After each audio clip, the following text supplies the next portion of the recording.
दोस्तों नमस्कार। लोकसभा में विपक्ष के नेता राहुल गांधी एक गंभीर चेतावनी दे रहे हैं। वे आज अपने संसदीय क्षेत्र रायबरेली के दौरे पर थे और वहां उन्होंने जिस प्रकार की आशंका व्यक्त की, उस प्रकार की आशंका तो तमाम अर्थशास्त्री पहले से व्यक्त कर रहे हैं, लेकिन जिस अंदाज में आम लोगों को राहुल गांधी ने बताने की कोशिश की कि जो आर्थिक तूफान आ रहा है, ऐसा उन्होंने अपने जीवन में कभी नहीं देखा। तूफान किसके लिए?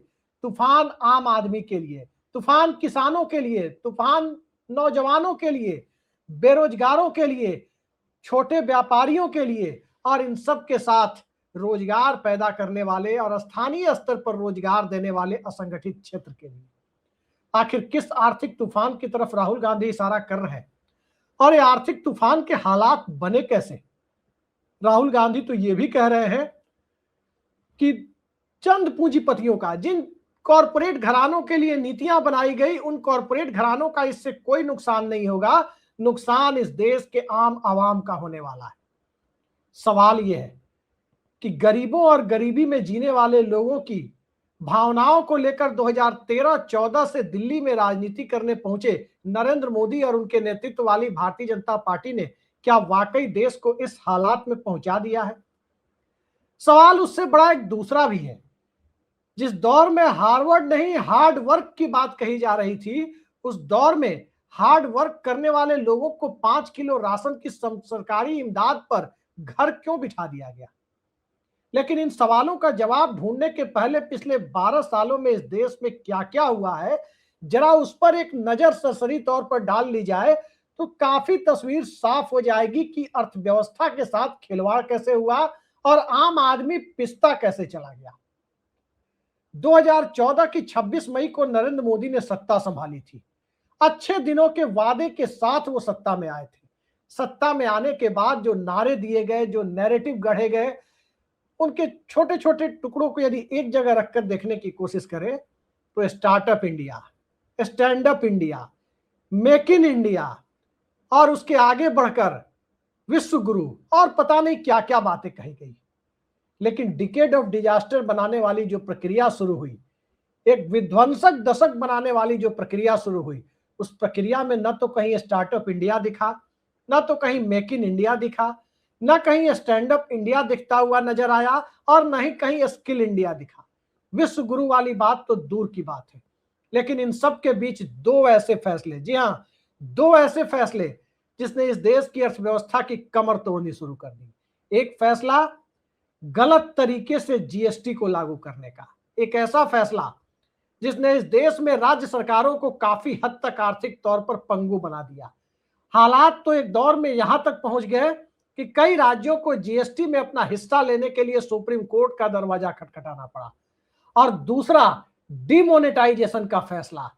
महज 4 घंटे पहले 8 नवंबर 2014 के ठीक पहले प्रधानमंत्री आकर ऐलान करते हैं कि मध्य रात्रि को 12 बजे से इस देश की लगभग 87% करेंसी, 87% रुपया जो 500 और 1000 के फॉर्म में है, 500 और 1000 के नोट के रूप में है, वो मध्य रात्रि के बाद चलन में नहीं रहेगा। पैसे को बैंक में जमा कराएं और उसके बदले में दूसरी रकम हासिल करें। ये एक ऐसा फैसला जिसने इस देश के अंदर सबसे ज्यादा रोजगार देने वाले तबके की कमर तोड़ दी। वो तबका था एमएसएमई का तबका, मध्यम लघु और कुटीर उद्योगों का तबका, स्थानीय स्तर पर रोजगार का तबका। लेकिन इन सब के बीच छोटे छोटे शहरों और कस्बों में जब बड़े बड़े रिटेल चेन पहुंचने लगे, उन रिटेल चेन के बाद की स्थितियों को यदि आप देखें तो क्या दिखता है? आज की तारीख में 2.5 से 3 लाख से भी ज्यादा किराना दुकानें, जनरल स्टोर की दुकानें बंद होने की कगार पर है, इन्हीं रिटेल चेन की वजह से, जिन्हें बड़े बड़े कॉरपोरेट चला रहे हैं, सत्ता पोषित पूंजीवाद के प्रतीकों के द्वारा चलाया जा रहा है। और जिस तरह से छोटे व्यापारियों की कमर टूटने लगी, अब उसको थोड़ा और आगे बढ़कर विस्तार देते हुए देखने की कोशिश करें तो जब सोना नहीं खरीदने की बातें कही जा रही है तो कौन तबका प्रभावित होगा? 2 करोड़ से ज्यादा लोग सोना चांदी के व्यापार में लगे हुए हैं, गहने बनाने के काम में लगे हुए हैं। तो क्या इस देश में सोने चांदी के कारोबार में लगे हुए लोग भी 5 किलो राशन वाली व्यवस्था का हिस्सा बनेंगे? ये एक अलग सवाल है। लेकिन अर्थव्यवस्था की कमर तोड़ने वाले अगले फैसलों को देखें तो एनबीएफसी, जी हां, नॉन बैंकिंग फाइनेंस कंपनियां, जिनको पहले सरकार ने बढ़ावा दिया, माइक्रो फाइनेंसिंग के सेक्टर में कूदने के लिए मजबूर किया। माइक्रो फाइनेंसिंग उन्होंने करनी शुरू कर दी। उसके बाद अचानक से रूल रेगुलेशन कड़ा करके माइक्रो फाइनेंसिंग के सेक्टर से कई सारी एनबीएफसी को हटाने का काम शुरू किया गया। नतीजा यह हुआ कि बैंक पहले से ही माइक्रो फाइनेंसिंग से हाथ खींचने की स्थिति में खुद को पा रहे थे।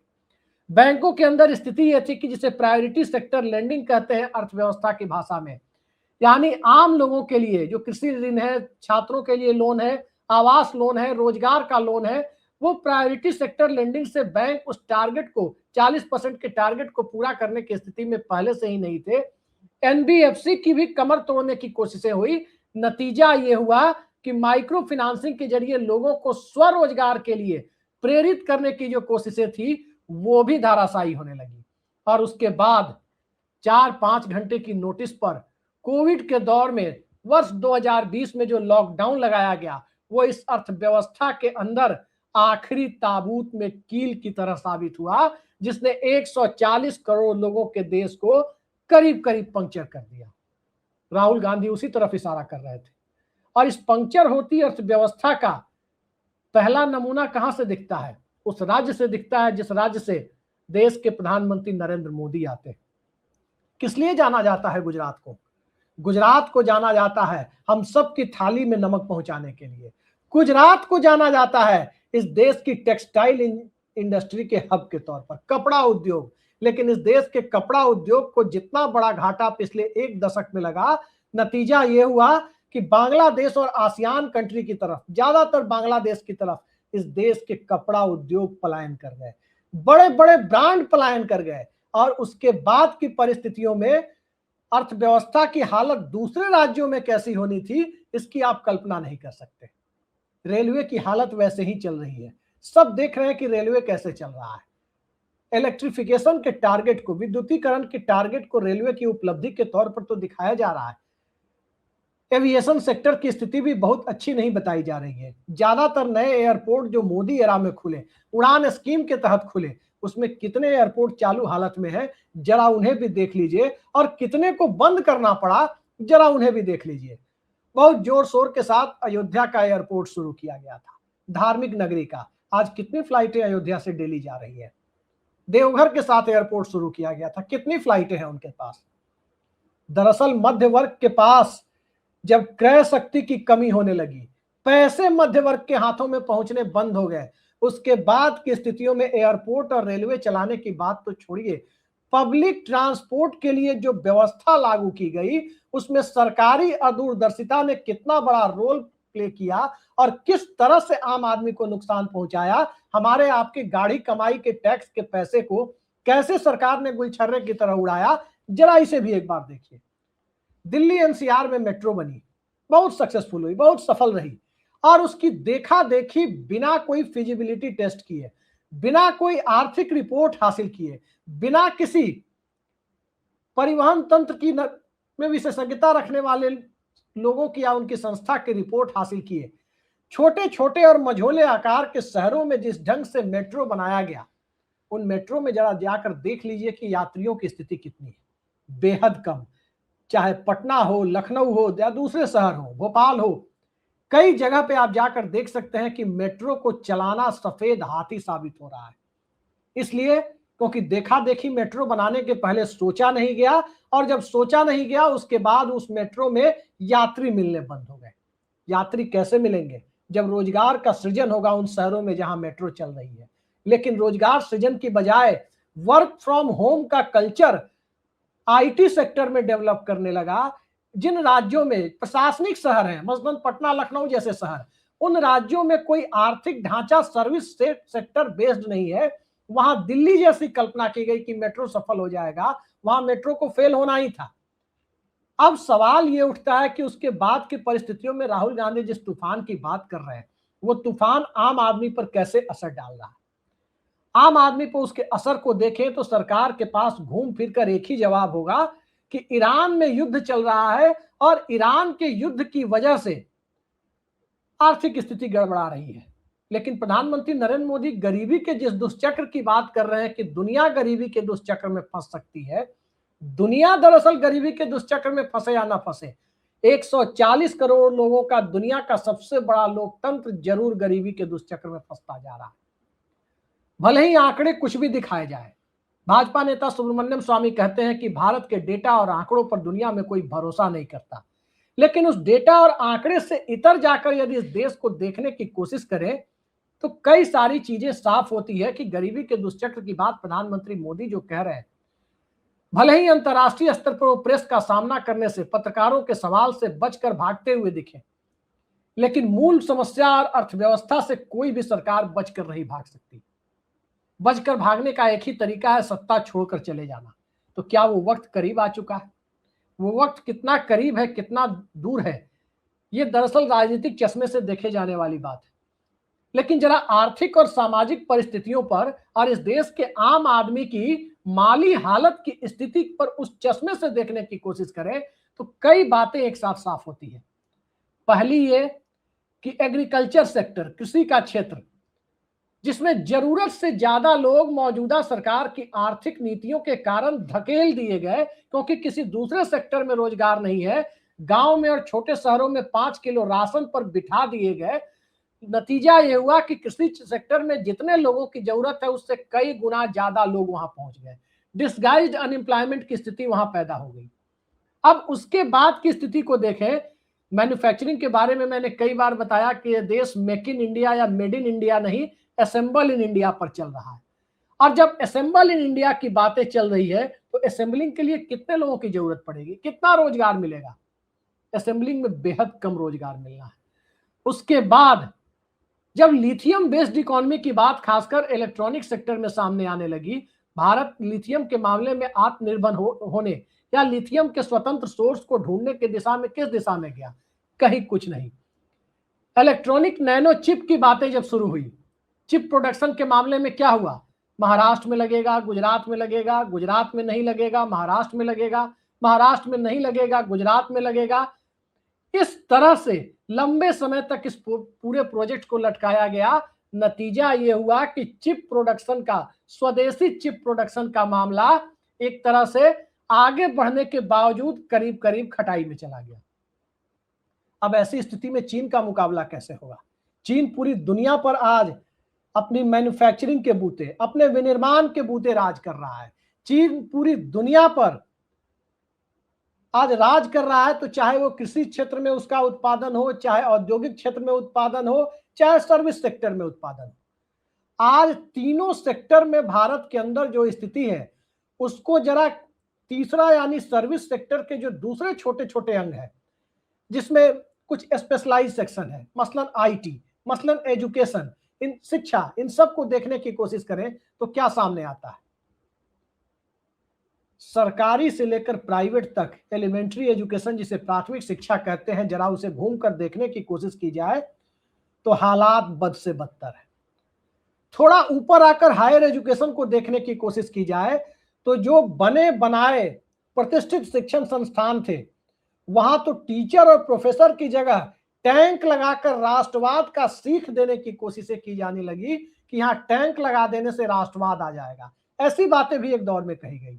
और जो प्राइवेट यूनिवर्सिटी सामने आई, वो एआई और इनोवेशन के नाम पर चाइनीज रोबोटिक कुत्ते को सामने लाकर अपना रोबोटिक कुत्ता बनाकर खुद के साथ साथ देश की इज्जत का भी फलूदा करने में कहीं पीछे नहीं रही। ये हमारा एजुकेशन सिस्टम है। वो रोबोटिक कुत्ता वाकई अगर उसके अंदर मनुष्य जितना दिमाग होता तो उसी दिन, जिस दिन उसको लेकर छीछा लेदर हो रही थी, जिस दिन वो कुत्ता एक्सपोज हो रहा था एआई समिट में, उसी दिन वो कुत्ता सड़क पर निकलकर लोगों को और खासकर कुत्ता विरोधियों को काटना शुरू कर देता। तो इस हालात में अर्थव्यवस्था को लेकर अर्थव्यवस्था विरोध के हालात क्यों बन रहे हैं? वो कोई रोबोटिक कुत्ते जैसी स्थिति अर्थव्यवस्था की तो नहीं है। अर्थव्यवस्था की स्थिति इस देश के अंदर आम आदमी की भूमिका से तय होती है, आम आदमी की भागीदारी से तय होती है। आम आदमी की भागीदारी के साथ साथ उससे एक डिग्निफाइड एम्प्लॉयमेंट, एक प्रतिष्ठाजनक रोजगार की स्थिति के साथ तय होती है। उसी तरफ राहुल गांधी इशारा कर रहे हैं। कि आर्थिक तूफान जैसा उन्होंने कहा कि जीवन में कभी नहीं देखा उस तरह का आर्थिक तूफान आ रहा। नोएडा से बलिया तक एक्सप्रेसवे तक लोग उत्तर प्रदेश में चलते हैं, इनफैक्ट नोएडा से गाजीपुर तक, नोएडा से गाजीपुर तक जाकर बिहार बॉर्डर तक चले जाइए, दिल्ली बॉर्डर से लेकर बिहार बॉर्डर तक, और इस दरमियान उस पूरे एक्सप्रेसवे के किनारे कहीं कोई इंडस्ट्री अगर आपको दिखाई दे, तब आपको पता चलेगा कि 1 ट्रिलियन इकोनॉमी का जो उत्तर प्रदेश का दावा किया जा रहा है, उस 1 ट्रिलियन की इकोनॉमी में आम आदमी की हिस्सेदारी कितनी होगी। एक्सप्रेसवे और हाईवे के किनारे जिस तरह से रोजगार सृजन के काम होने चाहिए, मैं कई बार गया नोएडा से लेकर बिहार बॉर्डर तक, इसी एक्सप्रेसवे से एक भी कहीं रोजगार सृजन का काम उस एक्सप्रेसवे के किनारे एक भी इंडस्ट्री लगते हुए मैंने नहीं देखी। ये स्थिति सिर्फ एक्सप्रेसवे की नहीं है, उत्तर प्रदेश के अंदर के एक्सप्रेसवे की नहीं है, ये स्थिति कमोबेश पूरे देश की बनी हुई है। और उस हालात की तरफ जब लोगों के पास काम नहीं है, सरकार के पास लोगों को काम दिलाने जैसी नीतियां नहीं है, मैन्युफैक्चरिंग को प्रोत्साहित करने के लिए सरकार के पास कोई दृष्टि दिखाई नहीं दे रही, सर्विस सेक्टर को बूम करने के लिए सरकार के पास कोई आर्थिक एजेंडा दिखाई नहीं दे रहा, और इन सब से आगे जाकर कृषि सेक्टर में लोगों को आर्थिक सुरक्षा देने, एग्रीकल्चर के क्षेत्र में आर्थिक सुरक्षा देने के लिए सरकार के पास एमएसपी गारंटी कानून जैसी चीजें लाने लायक विजन दिखाई नहीं दे रहा। तब सवाल यह है कि राहुल गांधी की बात को सिर्फ एक सांसद की बात कहकर खारिज तो नहीं किया जा सकता। राहुल गांधी आज मान्यता प्राप्त विपक्षी नेता है, लोकसभा में विपक्ष के नेता है, प्रधानमंत्री के बाद देश के सबसे जिम्मेदार पद पर राहुल गांधी बैठे हुए हैं, और उस स्थिति में राहुल गांधी जो बातें कह रहे हैं वो कांग्रेस पार्टी या इंडिया गठबंधन की बातें नहीं है। प्रेस फ्रीडम इंडेक्स में नंबर 1 पर जो देश माना जाता है वहां प्रधानमंत्री के, वहां एक महिला पत्रकार ने सवाल पूछने की कोशिश की, सवाल से कन्नी काटते हुए निकल गए। सोचिए, प्रेस फ्रीडम इंडेक्स में जिस देश की स्थिति 157वें नंबर पर हो, उस देश का प्रधानमंत्री प्रेस फ्रीडम इंडेक्स में यानी प्रेस स्वतंत्रता के, मीडिया की स्वतंत्रता के मामले में नंबर 1 माने जाने वाले देश का दौरा करे और सवाल से बचकर निकलने की कोशिश करे, तो पूरी दुनिया में भारत की जो छवि है वो कैसी बन रही है। नौजवानों के बीच जिस तरह के काम की जरूरत है, वो कौन सा काम दिया जा रहा है, क्या वो जरूरत के मुताबिक है। प्रधानमंत्री ने बिहार चुनाव के दरमियान कहा कि रील बनाकर लोग रोजगार प्राप्त कर रहे हैं। रील रोजगार योजना और उसके पहले पकौड़ा रोजगार जैसी बातें करने के बाद आज की स्थिति में क्या वाकई इस देश के नौजवानों की भूमिका यहीं तक रह गई है कि वो किसी मस्जिद के नीचे शिवलिंग ढूंढते फिरे, या कहीं मंदिर मस्जिद के विवाद में माथे में साफा बांधकर अपनी भूमिका का निर्वहन करते हुए दिखाई दे। यही वो स्थिति है जहां देश के अंदर एक ऐसे भटकाव की स्थितियां हैं, जिस भटकाव की स्थितियों के बीच में डेमोग्राफिक डिविडेंड जिसे कहते हैं, 15 से 65 की आबादी या 15 से 60 की आबादी को, उस आबादी के सामने जब काम का संकट खड़ा हो रहा है, रोजगार का संकट खड़ा हो रहा है, कोई नहीं जानता कि आने वाले वक्त में कब वो समय आ जाए जब झोला उठाकर चलने की नौबत आ जाए। क्या झोला उठाकर निकलने का वक्त आ गया है? मई का महीना और जून का महीना और 2026 का साल कई सारी परिस्थितियों को एक्सपोज करने वाला साबित हुआ। ईरान युद्ध के बाद आसानी से तेल मिलने में दिक्कत हुई। तेल मिलने में दिक्कत क्यों हुई? क्योंकि भारत की मित्रता तमाम गल्फ कंट्रीज से रही, मिडिल ईस्ट की कंट्री से रही है। ईरान, इराक या यूएई, सऊदी अरब, सबसे भारत की मित्रता रही है। और वहां से चूंकि पड़ोस में ये सारे देश आते हैं भारत के, ज्यादा दूर नहीं है, वहां से तेल लाना और सस्ते में तेल लाना यह भारत को मुफीद पड़ता था। पुरानी दोस्ती के कारण यहां से जब कभी थोड़ी दिक्कत हुई तो रूस से मिल जाता था। लेकिन अब जो ट्रंप की नीतियां हैं, अब जिस तरह से पूरी दुनिया का नया चौधरी बनने की कोशिश में ट्रंप अंतरराष्ट्रीय स्तर पर देशों को प्रभावित करने की कोशिश कर रहे हैं, भारत जैसा देश जो कभी प्रभावित नहीं होता इन सारी चीजों से, अब प्रभावित होने की स्थिति में आ रहा है। अब साफ साफ दिखाई दे रहा है कि ज्यादातर तेल आपूर्ति, क्रूड ऑयल की आपूर्ति ओपन मार्केट से भारत को करनी होगी। ओपन मार्केट का सीधा मतलब यदि आसान भाषा में बताने की कोशिश करें तो ओपन मार्केट यानी अमेरिका के प्रभुत्व वाले देशों और कंपनियों से तेल खरीदना होगा और वो तेल मनमानी कीमत पर मिलेगा। अब आप रूस से तेल खरीदेंगे, अमेरिका की भ्रिकुटी टेढ़ी होगी और अमेरिका को आगे बढ़कर उंगली पकड़ते पकड़ते जो कहते हैं भोजपुरी इलाकों में कि पहुंचा पकड़ने का जो परमिशन देने की स्थिति बनी है, वो स्थितियां मोदी सरकार ने ही पकड़ाई है। उस तरफ भी राहुल गांधी इशारा कर रहे हैं। ऐसी नौबत कभी नहीं आई। सद्दाम हुसैन से भी अमेरिका की टकराहट हुई, सद्दाम हुसैन के तंत्र को उखाड़ फेंका, लेकिन भारत तेल किससे खरीदेगा ये तय करने की स्थिति में अमेरिका नहीं पहुंच पाया। तब भी नहीं पहुंच पाया जब कोल्ड वॉर चल रहा था, शीत युद्ध का जमाना था, तब भी भारत और रूस की मित्रता और व्यापारिक संबंधों को तय करने की स्थिति में अमेरिका नहीं पहुंचा। आज कौन से हालात बन गए? सत्ता के करीबी गोदी सेठ के ऊपर अमेरिका में मुकदमा कैसे हटे, डिपार्टमेंट ऑफ जस्टिस कैसे फैसला ले, क्या वही इस देश के ऊपर भारी पड़ रहा है? कई सारे सवाल है जिस पर राहुल गांधी खुलकर तो बोल रहे हैं। सवाल यह है कि 5 किलो राशन वाली व्यवस्था में मदमस्त होकर झूमने वाली जनता चुनावी हिंदुत्व के बैनर तले पूरी दुनिया में हिंदुत्व का पताका लहराने की मानसिकता को लेकर आगे बढ़ने वाला मिजाज क्या इस बात को समझने में विफल हो रहा है कि कोई भी चुनावी हिंदुत्व हो या दुनिया में कोई भी धर्म का शासन स्थापित करने की कोशिश हुई है बिना आर्थिक ताकत के नहीं हुई है। अमेरिका दुनिया में अपनी चौधराहट को बढ़ाने में कामयाब हुआ तो ईसाइयत के बूते नहीं, पूरी दुनिया की सबसे बड़ी ईसाई आबादी उसके पास है, लेकिन ईसाइयत के बूते नहीं, अपनी आर्थिक ताकत के बूते। ब्रिटेन पूरी दुनिया में पहुंचा तो अपनी आर्थिक ताकत के बूते। चाइना पूरी दुनिया में पहुंच रहा है अपनी आर्थिक ताकत के बूते।